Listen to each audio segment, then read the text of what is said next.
Hello, everyone.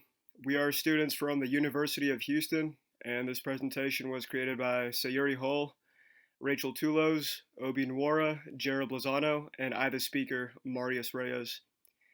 The topic in the sports sociology world that we chose to discuss about is gender equality and the effects it had on the U.S. women's national soccer team.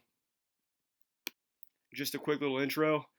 Throughout the past and the present, gender has always been an obstacle and a stereotypical aspect to everyone's lives everyone's lives. Back in the day, women weren't allowed to vote like men could or participate in specific sports that were characterized as only men's sports or even be enlisted into the military. Women were seen as too weak and inferior to the ability of men. Over the years, women have gained rights, but up to this day, they still struggle with discrimination. This discrimination includes the comparison of women's wages to men's wages, and we can see this as it is greatly exemplified by the U.S. women's national soccer team. Despite winning 3 World Cup tournaments, 4 gold medals, and being ranked #1 in the world, the U.S. women's soccer team still made significantly less money than the men. Here's a bar graph provided by Business Insider, and the men's soccer team pay is significantly higher than the women's soccer teams, regardless of performance and this was the annual pay based on 20 games.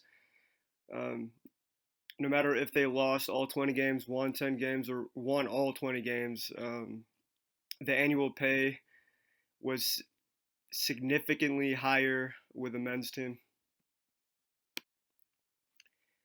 The case of the U.S. women's national soccer team.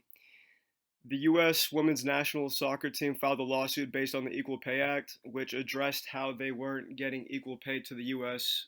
men's national soccer team. The judge dismissed their equal pay claim. He ruled that the players' additional claims of unequal treatment in terms of travel, medical staff, and training equipment can go forward, but dismissed their fight for equal wages. And here's a quote by Molly Levinson. "We are shocked and disappointed with today's decision, but we will not give up our hard work for equal pay." This statement of this issue, as people that live in the United States, all we ask for is equality for everyone, no matter what race or gender you may be. The sad truth is that even when our women win championships, medals, World Cups, and represent our country, they still can't even get a sliver of the rewards that male athletes receive, which, is pretty insane, and people find excuses to justify their actions, but yeah.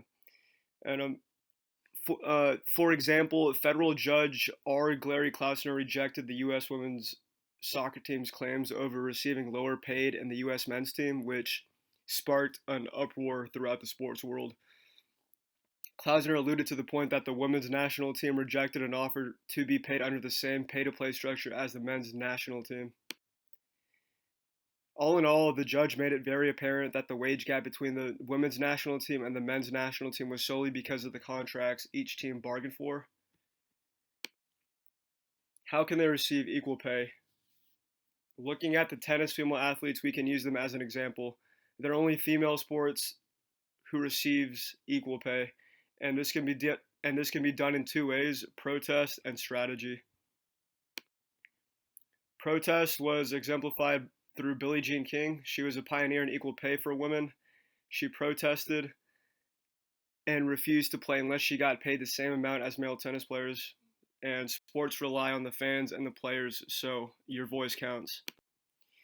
The strategy-wise, which means practically share the stage, similarly to what they do in tennis at the Grand Slam tournament. Male sports have a significantly higher view count, so sharing the stage creates an opportunity for male sports fans to see the women play, and this would also give the women's team much needed publicity and exposure. And so the 5 closing questions. First question, based on the judge's reasoning, do you feel that the U.S. women's national team is more at fault for not getting equal pay?